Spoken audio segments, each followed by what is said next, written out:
فإن خير الحديث كتاب الله وخير الهدي هدي محمد صلى الله عليه وآله وسلم وشر الأمور محدثاتها وكل محدثة بدعة وكل بدعة ضلالة وكل ضلالة في النار. بسم الله الرحمن الرحيم. باب المزاح مع الصبي.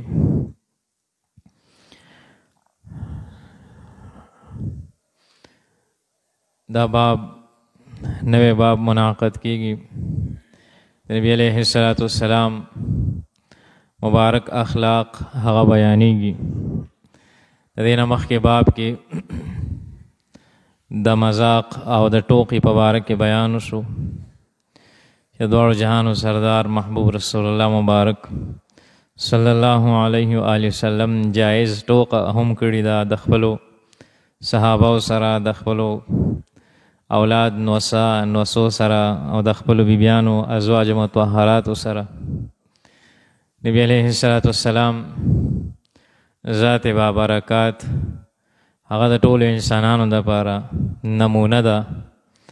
الله تبارک وتعالی فرمایي چې لقد کان لکم فی رسول الله اسوة حسنه.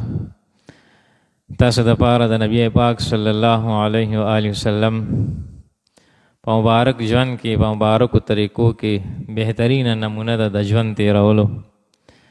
که د جهاد په میدان کې د نبی علیہ السلام نه پوها او کامیاب جرنیل بلنو، او که د درس و تدریس په میدان کې د نبی علیہ السلام نه قابل معلم بلنو، او که د خپلو بیبیانو دپاره د نبی علیہ السلام د ښو اخلاقو والا بلنو، د خپلو صحابو دپاره د نبی علیہ السلام نه لوی مربی او تربیت کوونکی بلنو، او د خپلو بچو د خپلو نوسو دپاره د نبی علیہ السلام نه لوی مشفق بلنو، او د خپلو مشرانو دپاره د نبی علیہ السلام نه لوی احترام کوونکی هغه بلنو، او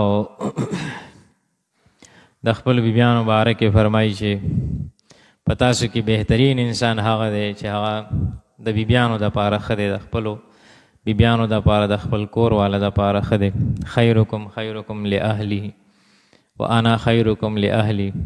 تاسو کې ښه انسان هغه دی چې هغه د خپل کور والا دپاره ښه دی، او زه په تاسو ټول نه زیات د خپل کور والا دپاره ښه یم. نبی علیہ السلام د خپل بیبیانو سره، د خپلو خادمانو سره، او د خپلو صحابو سره، د خپلو ماتحتو سره، د هر چا سره د رسول پاک صلی الله علیه وسلم په شان دی. د کامل اخلاق والا انسان او د کامل خوی والا انسان هغه بل نه دی تیر شوی. نو په هر میدان کې زموږ ستاسو دپاره د نبی علیه السلام د ښو اخلاقو هغه نمونه موجود ده. نو د دې نه مخکې باب کې د مطلقې مذاق او د ټوکې خبره وه. د نن باب نوم دی باب المزاح مع الصبي. د ماشومانو سره هم ټوکه کړي د نبی علیه السلام. حضرت انس بن مالک رضی الله عنه فرمایي چې کان النبی صلی الله علیه و آله وسلم لا یخالطنا. پیغمبر علیه السلام به موږ سره خوش طبیعي کوله، په ښه خندرویۍ سره به موږ سره میلاوېدو، په خندرویۍ سره، په ښې چهرې سره، په ښه مخ سره، په خوشحاله چهرې سره، په ښو اخلاقو سره. حتی یقول لاخ لی صغیر.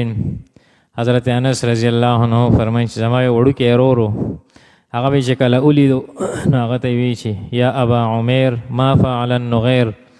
وایي زما د دې وړوکي ورور چې دی نو یو مرغۍ ساتلې وه چې هغه بلبل، موږ تاسو ته بلبله وایو، یو بلبله یې ساتلې وه. نو هغه د ماشوم به ورسره لوبې کولې، مینه به یې ورسره کوله، نو هغه ترې نه مړه شوه. دا ماشوم به هغه مرغۍ پسې ډېر خفه و. نبی علیہ السلام به چې کله ماشوم ولیدو نو چې یا ابا عمیر ما فعل النغیر. ای ابو عمیره هغه مرغۍ دې څه شوه، مرغۍ دې څه شوه. ماشوم سره مرغۍ په باره کې خبرې اترې به ورسره وکړي، ګپ شپ به ورسره پیغمبر صلی الله علیه وسلم ولګولو. نو دا د ماشومانو سره د شفقت او د مزاح په باره کې دا حدیث مبارک امام بخاری رحمت الله علیه ذکر کو چې هغه ماشوم ته به وي چې ابو عمیره یا ابا عمیر ما فعل النغیر. کنیت به ورته خپل نوم به ورته نه اخیستو، یعنی چې ای د مرغۍ والا هغه مرغۍ دې څه شوه؟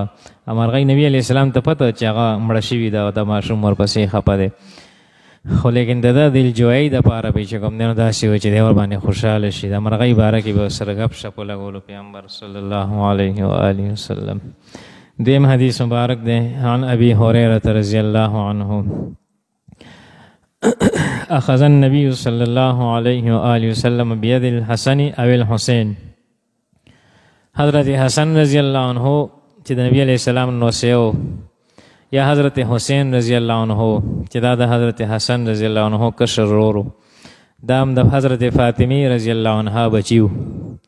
نو پیغمبر صلی الله علیه و آله وسلم وی په دې دواړو نسو کې یا حسن یا حسین رضی الله عنهما لاس یې ترې ونیو او ثم وضع قدمیه علی قدمیه او بیا یې په خپلو خپو مبارکو باندې د هغه خپې کېښودې. مونږ چې کله ماشومان بنده ناستي کټ کې په خپو باندې ودرې بیا ورته دغه ورکوي، ټالۍ ورته ورکوي، ماشومان زنګوي داسې. پیغمبر علیه الصلاة والسلام په خپلو مبارکو خپو باندې د خپل نوسي هغه خپې کېښودې او ثم قال ترقه او بیا ورته چې زانګه خېږه په بره. ترقه مطلب دی چې چړتی جا، نو چې خېږه او خپل هغه صورتي دي چې کوم دی نو هغه وکړه. دا د نبي علیه السلام هغه ښکلي مبارک اخلاق. بعضې خلک ماشومانو دپاره بلکل سور پور ناست دي لکه د بابا، نو ماشومانو سره شفقت پکار دی. دا د نبی علیه السلام اخلاق دي، خپلو بچو سره خپل نسو سره. الله تبارک وتعالی دې موږ تاسو ته د دواړو جهانو د سردار محبوب رسول الله مبارک صلی الله علیه و آله وسلم په ټولو سنتو باندې عمل توفیق نصیب کړي. سبحان ربک رب العزة عما یصفون.